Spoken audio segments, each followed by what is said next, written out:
Bueno, pues ya vamos a finalizar el foro de discusión tan interesante, yo creo que hemos tenido hoy, y contamos para darle el broche final con dos, pues con dos profesionales también imponentes en el contexto de los trastornos de conducta alimentaria, que van a cerrar este foro y nos van a dar las reflexiones que debamos llevarnos a casa para mejorar la atención de nuestros pacientes. Contamos con la doctora Mar Falla, ella está en el Hospital Niño Jesús de Madrid, creo que pronto va a ser jefe de sección y si no lo es pronto lo deseamos y ya la consideramos que es. Muchas Y gracias. ella es, pues en este último, digamos, Sebastián, tú no lo sabes, pero ahora aquí en Madrid hemos rescatado el espíritu madrileño, ¿no? Sí. Entonces yo diría que Mar es el espíritu madrileño en los trastornos de conducta alimentaria. Yo creo que no hay paciente de Madrid que no la conozca, que no conozca su buen hacer, su empatía, su cariño. Es profesora en el máster de trastornos de conducta alimentaria de la Universidad Europea. Y bueno, pues una buena amiga y que espero que haya disfrutado también de la tarde para darnos ese broche final. Y Sebastián, pues otro gusto tenerte aquí desde el otro lado del Atlántico, eso es lo que permite lo telemático, ¿no? Que nos une en la distancia. Sebastián Soneira es jefe psiquiatra, jefe de sección en trastornos de conducta alimentaria en el Instituto de Neurociencias FLENI en Buenos Aires, es presidente del capítulo de trastornos de conducta alimentaria y obesidad de la Asociación Argentina de Psiquiatras y también es un trabajador incansable en la Academia de los Trastornos de Conducta Alimentaria, tanto en la parte mundial como en la más específica en el capítulo latino. Así que sin más, os doy paso para estas reflexiones para llevarse a casa. Gracias por estar aquí. Gracias. Bueno, muchas gracias a todos por la invitación. Realmente un gusto estar entre colegas con tanta diferencia horaria. Mientras iba escuchando todas las presentaciones, hice como un pequeño resumen y esquema para que algunos tópicos que me gustaría resaltar, opiniones también, críticas a nuestra práctica quizás, sobre todo al ámbito de la psiquiatría que nos reúne y que hablamos con Mar para después discutir. Así que preparé algunas diapositivas, muy pocas nada más para organizar la presentación.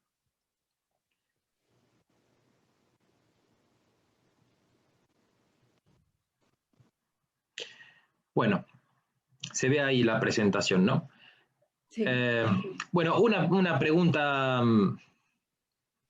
inherente a nuestra práctica y que en una presentación como la del día de hoy, tan variada y tan rica en exponentes, y que a mí siempre me suena en la cabeza, es qué denota o qué quiere decir esto de una variedad de tratamientos tan grandes para trastornos a veces similares, a veces un poco disímiles, y con efectividades todos sabemos que no hay un tratamiento 100% efectivo, algunos tratamientos se postulan como ayudas, como coadyuvancias a otras formas de tratamiento.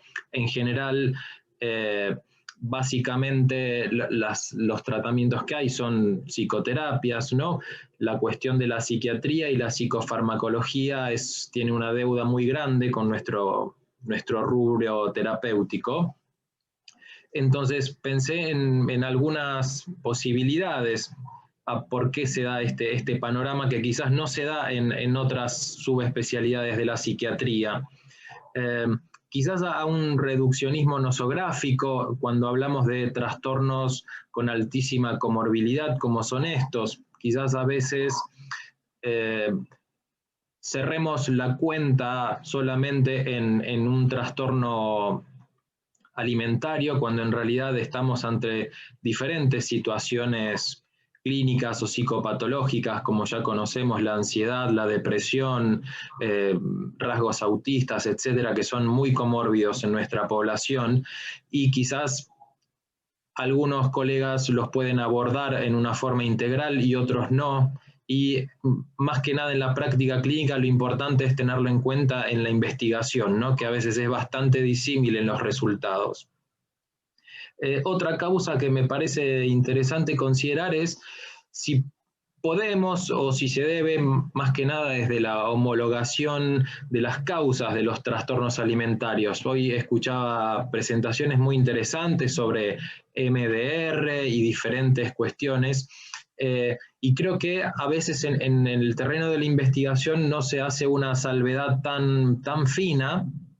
A veces las herramientas o el modo de investigar hoy en día no lo permiten en cuanto a discernir esta causalidad. Creo que no son exactamente iguales los pacientes que pueden desarrollar una patología alimentaria como una forma secundaria o sintomática de un abuso que los que no tienen este background.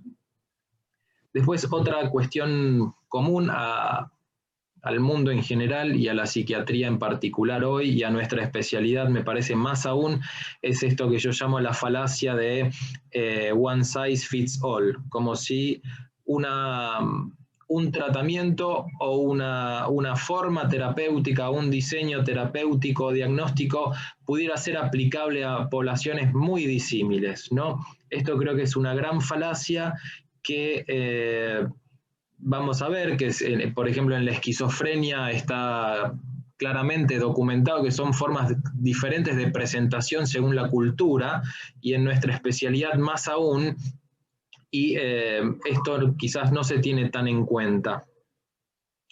Después, una cuestión intrínseca me parece muy importante es que desconocemos en general los psiquiatras de todo, pero de los trastornos alimentarios más, me parece, la causa básica o primera que genera el trastorno alimentario. Si bien quizás no estamos en un escenario donde hay una sola causa, sino que son cuestiones multifactoriales, falta poder de investigación para decir qué es lo más relevante a la hora de desarrollar un trastorno alimentario. Y después una cuestión que en otros ámbitos de la psiquiatría no es tan frecuente, si bien la salud mental en general es una especialidad de equipo, nosotros comúnmente, y está muy bien que lo hagamos así, los tratamientos, hay diferentes especialidades, desde psiquiatras, psicólogos, médicos clínicos, pediatras, a veces especialistas en adolescencia, y eso quizás desde el punto de vista de la investigación y la terapéutica, a veces lleva a puntos de vista diferentes que en vez de aclarar las cuestiones, nos las pueden oscurecer.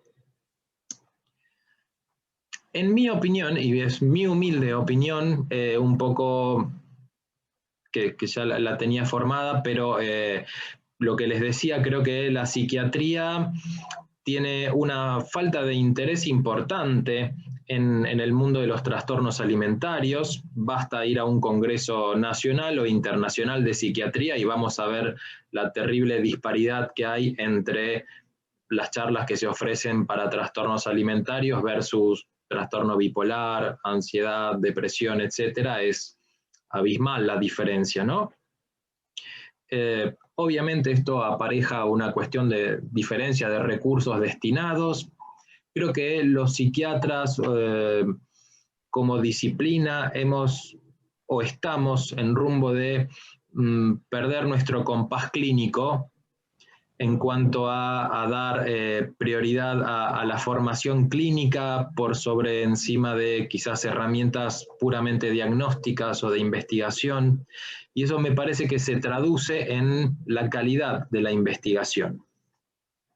Y creo que también la psiquiatría como comunidad internacional, puede ser más local o más mundial,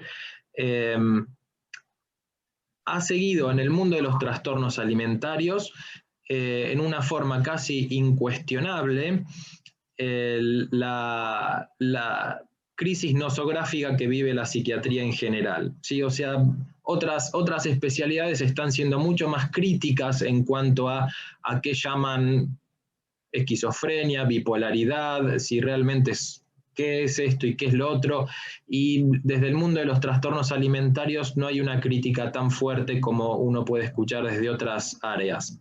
Con respecto a la cuestión de los recursos, fíjense, esto lo busqué en 5 minutos. En esta página uno puede buscar todos los clinical trials que están hoy en día registrados a nivel mundial.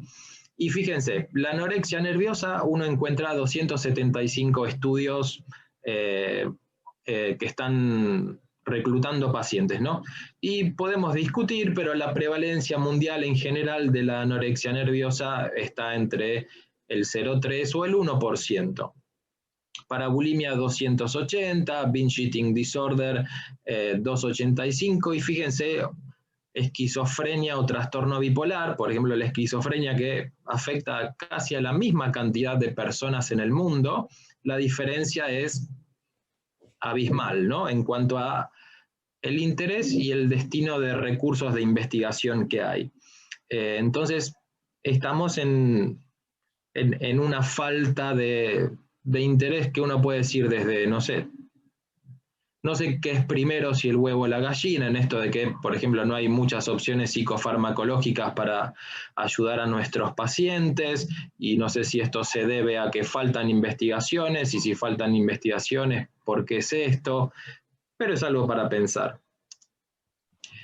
En cuanto a lo que les hablaba de la fineza clínica y que varios expositores enunciaron también, quería básicamente presentarles es un paper que ya tiene varios años, de Nancy Andreasen, que es una investigadora en esquizofrenia muy famosa, y ella hace una crítica al manual DSM en cuanto a que ha tenido efectos secundarios que son detrimentales a la hora de formar psiquiatras o de encarar el diagnóstico clínico de nuestros pacientes. En esta publicación no me gusta leer, pero para quienes no estén viendo, lo que resume en un espíritu muy crítico es que desde que se empezaron a publicar los manuales DSM, ha habido sistemáticamente, ella lo habla para Estados Unidos exclusivamente, no sé si en España estarán igual, acá en Argentina puedo decirles que sí, quizás. Ha habido una declinación constante en la enseñanza de la evaluación clínica cuidadosa dirigida a los problemas individuales de la persona y al contexto social, y que está enriquecida por un buen conocimiento general de la psicopatología. A los estudiantes se les enseña quizás más a memorizar los criterios del DSM que a aprender la complejidad de los grandes psicopatólogos del pasado. Esto lo dice la doctora Andreasen haciendo referencia a Kraepelin, Bloiler y todos los maestros del pasado y la esquizofrenia en particular, pero creo que es muy aplicable también a nuestro campo de estudio.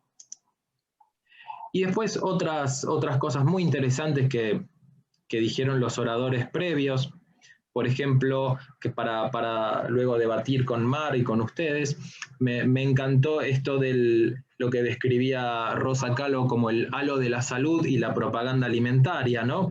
Esto es claramente, si bien es verdad que la cultura no genera solamente un trastorno alimentario, es un factor de presión insoslayable, ubicuo y terriblemente poderoso, ¿no? O sea, el efecto de bombardeo que tiene la propaganda alimentaria en cuanto a comer más sano, comer mejor, cosas que aumentan la salud básicamente por comerlas, es muy fuerte, y esto genera una presión terrible en la sociedad en general y en ciertos grupos en particular, y es lo que hacía referencia a la licenciada Calvo. Después otro concepto muy interesante fue lo que dijo el doctor Caballero sobre estas investigaciones y estos trabajos de Becker y Girard cuando investigaban la prevalencia en las islas Fiji y cómo empezaron los trastornos alimentarios a partir de que, o los diagnósticos mejor dicho, a partir de que empezó un bombardeo mediático, uno podría decir, con series, en general que eran series para adolescentes, ¿no? Y cómo se globaliza y exporta un estereotipo, ¿sí? Y así como globalizamos y exportamos cosas buenas, también exportamos cosas malas, ¿sí? Y acá me parece que es un claro ejemplo y esto es muy importante en nuestro campo de estudio. Después algo muy interesante que decía Eva Trujillo era esto que les estaba hablando de one size fits all, como si una herramienta terapéutica o diagnóstica, más allá de las adaptaciones locales, realmente es útil o efectiva o comparable según diferentes poblaciones. Lo que ella claramente decía es que las intervenciones, aunque están basadas en la evidencia, como la terapia cognitivo-conductual, no han sido adecuadamente formuladas para poblaciones de diferente background cultural y sin embargo están generalizadas como una herramienta terapéutica. Y como reflexión uno puede decir que en diferentes culturas la gente se puede enfermar de lo mismo, pero en formas diferentes, ¿sí? O manifestarlo de formas diferentes. Y esto es lo que uno tiene que tener muy en cuenta. Y quizás si compramos siempre manuales que vienen de afuera, traducciones, etcétera, vamos a estar muy limitados en diagnosticar y tratar correctamente nuestros pacientes. Porque uno trata a los pacientes que vienen a su consulta, no los que publican los especialistas en Harvard o Yale. Por último, y aunando todo esto que decían los colegas anteriores, últimamente he encontrado más o mejores respuestas o calidad de respuestas a los temas de la salud mental desde los puntos de vista de la antropología. Este es un pequeño paper muy interesante sobre que habla de justamente la crisis que ha tenido y tiene la psiquiatría actual en explicar claramente qué es una enfermedad mental y cómo catalogarlas.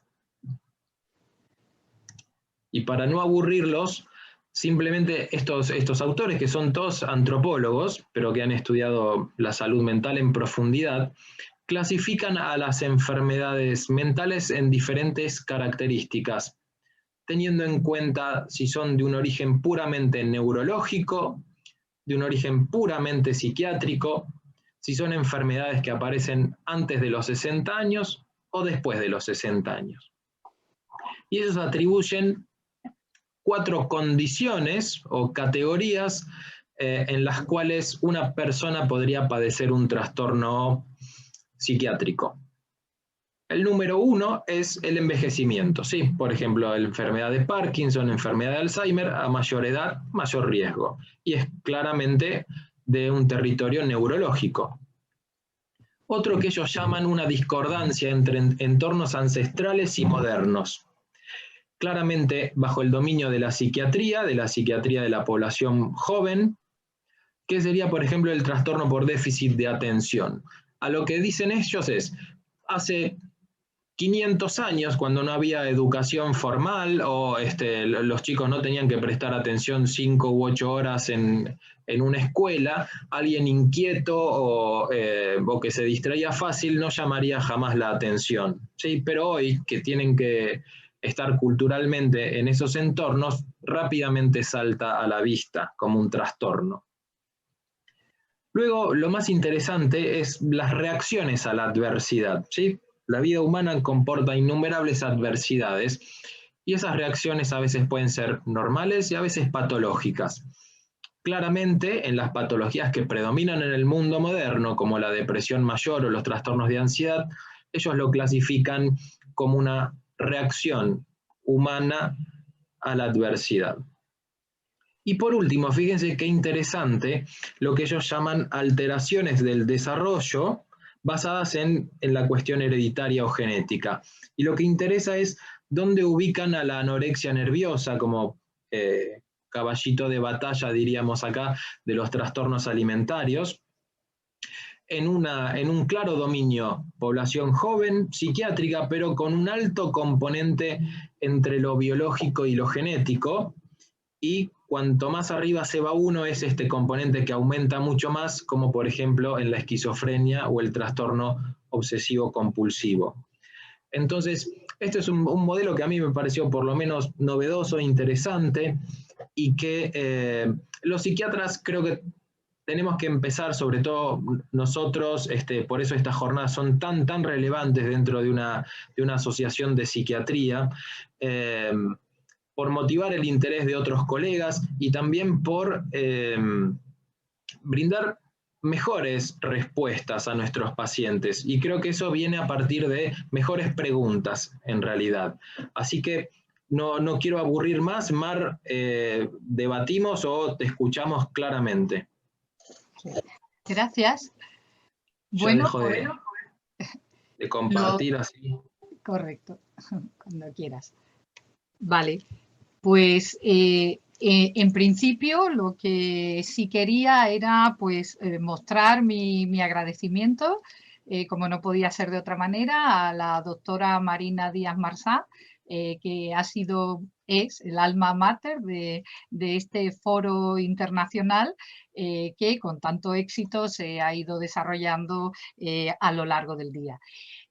También quiero mostrar mi agradecimiento a la Sociedad de Psiquiatría de Madrid, justamente y enlazando con lo que decía el doctor Soneira, por habernos dado la oportunidad, por supuesto a través de la intersección de la doctora Díaz Marsá, de dedicarlo de forma monográfica a los trastornos de alimentación. No solamente nos ayuda a ponerlo en valor, como decía el doctor Ferre esta mañana, sino que también nos ayuda también a visualizarlo y en un foro llamado también Trastorno del Comportamiento Alimentario en el siglo XXI, está claro que estas patologías, y como estamos viendo en este año de pandemia, como nuestros pacientes pues son más vulnerables y también la cantidad de casos nuevos de pacientes con trastornos de alimentación que han ido aumentando a lo largo de este año.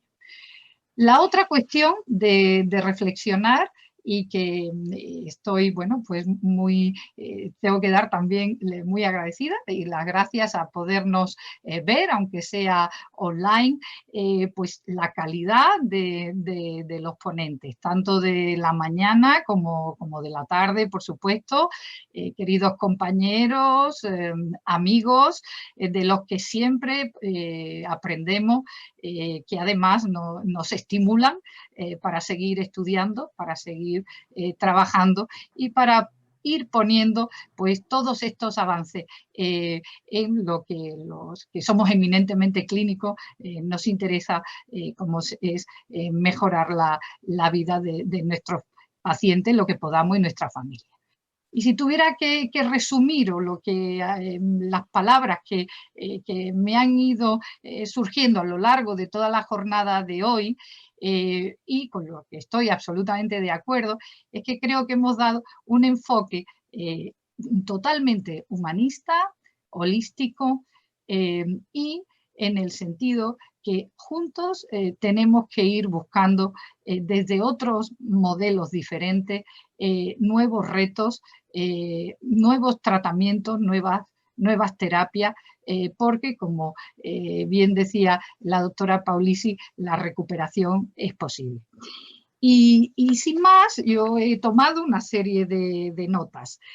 Con respecto a la primera mesa, los avances en el tratamiento integral de los trastornos del comportamiento alimentario, la terapia basada en rasgos de la doctora Paulisi, me parece muy interesante. El poder reducir los síntomas del TCA utilizando abordajes que se centren en los mecanismos neurobiológicos de la enfermedad, como algo que sume a otro tipo de terapia, me parece algo como muy novedoso, práctico, el poder además realizarlo de forma multifamiliar, con grupos multifamiliares, en los contextos, ella decía, de hospitales de día, incluso de hospitalización. Y me parecía los enfoques muy importantes porque poder explicar que el temperamento es algo biológico, que esos rasgos de temperamento que van a formar parte de lo que es la personalidad, que hacía grandes rasgos el temperamento y el carácter, pero esa base biológica, poder hacer toda esa psicoeducación con nuestros pacientes, sobre todo con los padres de nuestros pacientes, siempre he visto que eso ayuda mucho a diluir esa culpa que uno que suelen, con la que suelen llegar, y poder comprender mejor que esto no tiene aquí la culpa nadie, ni mucho menos, sino que se tiene que dar la tormenta perfecta entre lo biológico, lo ambiental, para que surja un trastorno de la conducta alimentaria. Poder usar estos rasgos en una terapia para ser redirigido para que sean comportamientos pues más positivos, y dejándolo los que no nos hacen tan bien, la verdad es que es algo muy novedoso y, como he podido ver, pues la verdad con una eficacia importante. Me pareció interesante que se pueda hacer este mismo programa a nivel, que me pareció entender de la doctora Paulisi, que se estaba haciendo también a nivel ambulatorio o adaptándolo, y lo cual me parece muy interesante.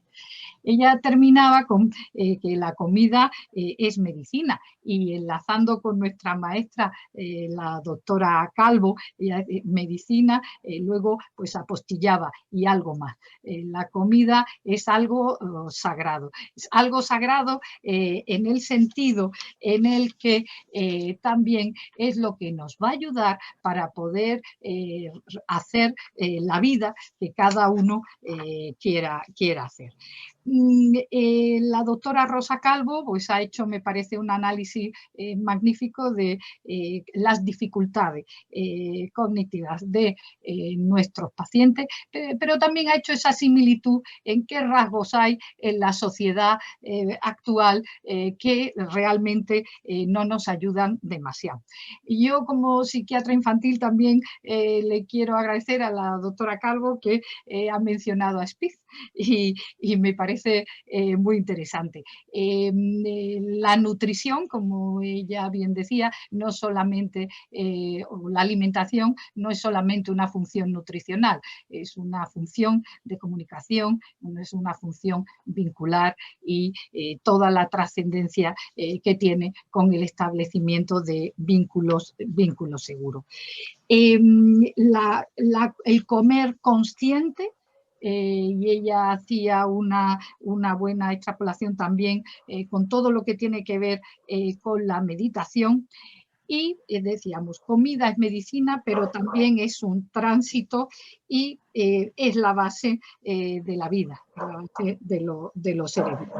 Y lo principal sería reconciliarnos otra vez, ayudar a reconciliar a nuestros pacientes con lo que es la comida, y por qué no a nosotros mismos, que a veces vamos tan acelerados y no damos la importancia que tiene el comer consciente y el estar en el aquí y ahora.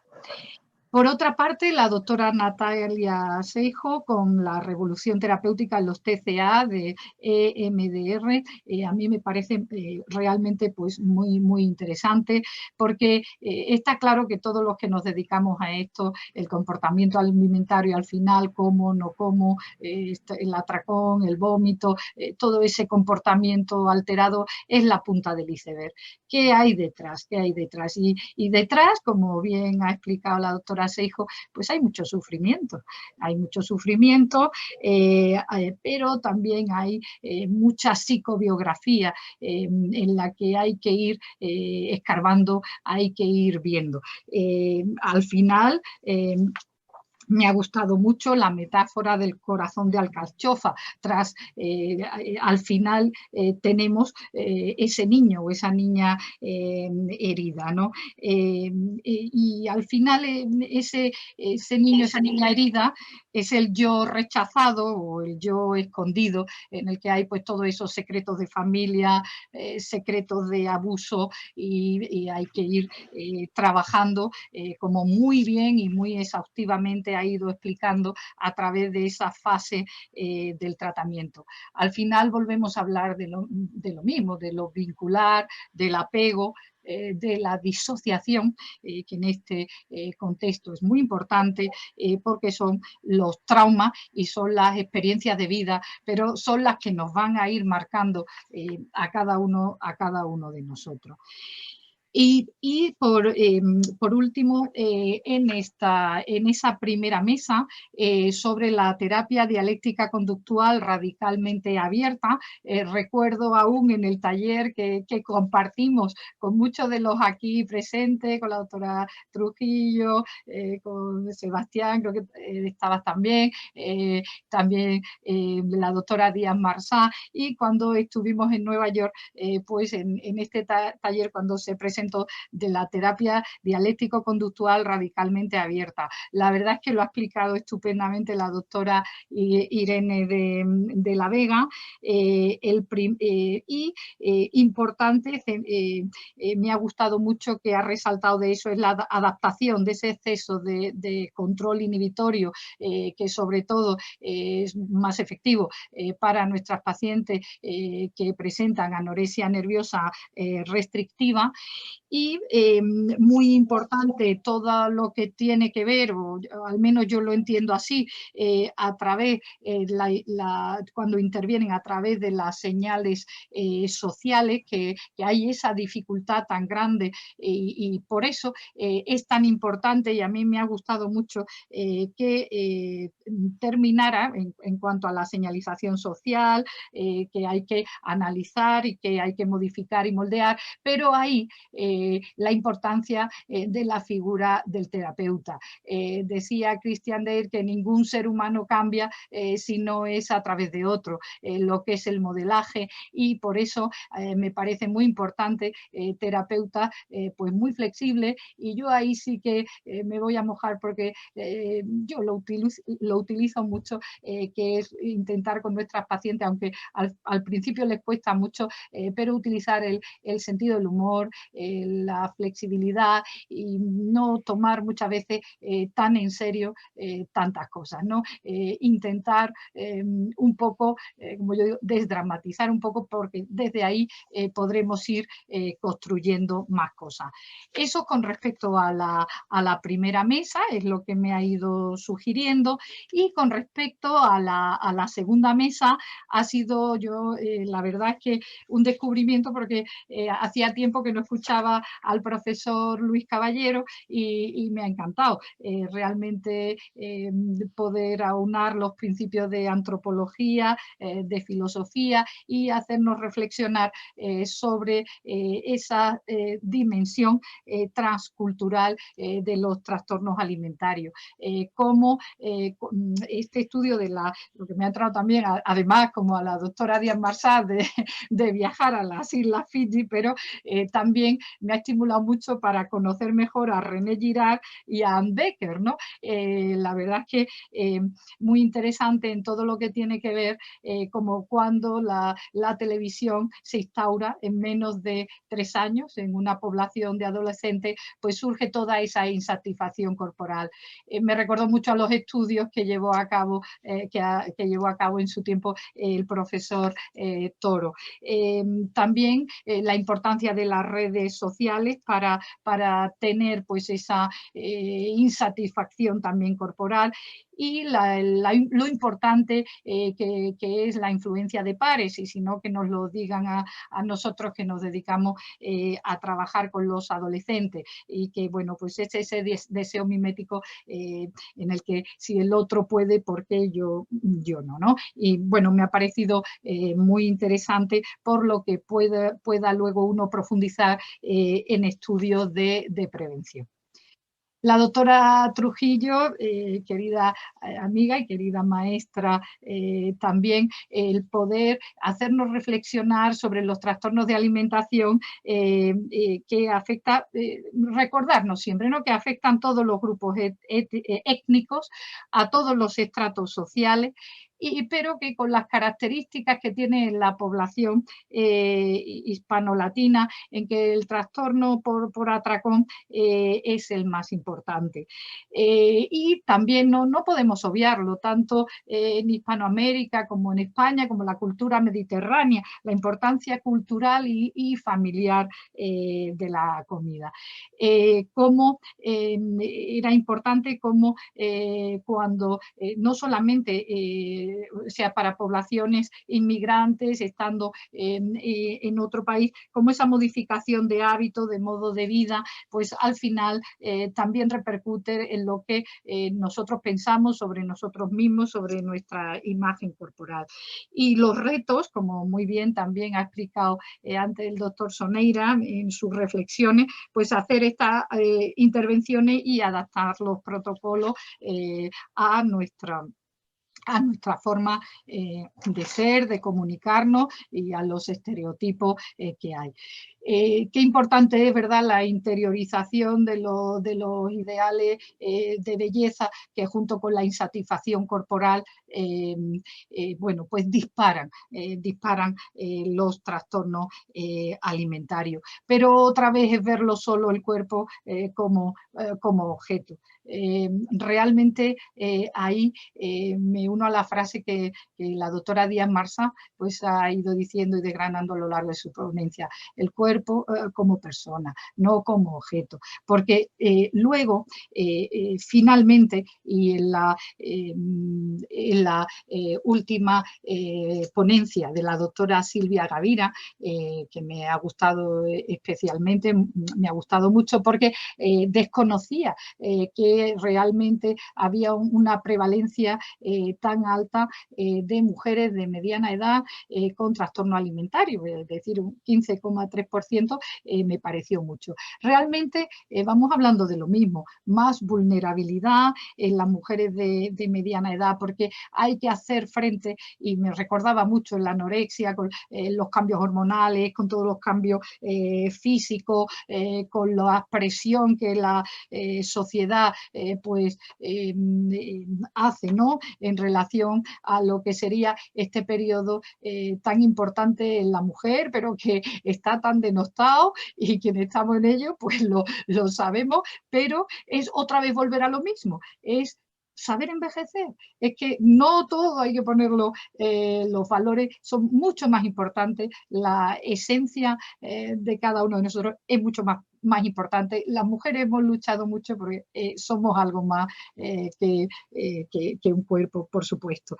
Pero realmente cuando se interioriza de otra manera, cuando uno tiene esa vulnerabilidad, cuando la sociedad también presiona tanto, y si además pues es esa vulnerabilidad genética, al final lo que lleva, lo que trae, pues es mucho sufrimiento. El estrés, la ansiedad, por esos cánones de belleza establecidos. Y hasta ahí es la reflexión que he podido hacer. La verdad es que me han gustado mucho las jornadas, y aprovecho para felicitaros a todos, y a mí personalmente me ha servido mucho para profundizar en algunos de los temas, para poder llevarlo a la práctica clínica y mejorar la vida de nuestras pacientes o el bienestar de nuestras pacientes.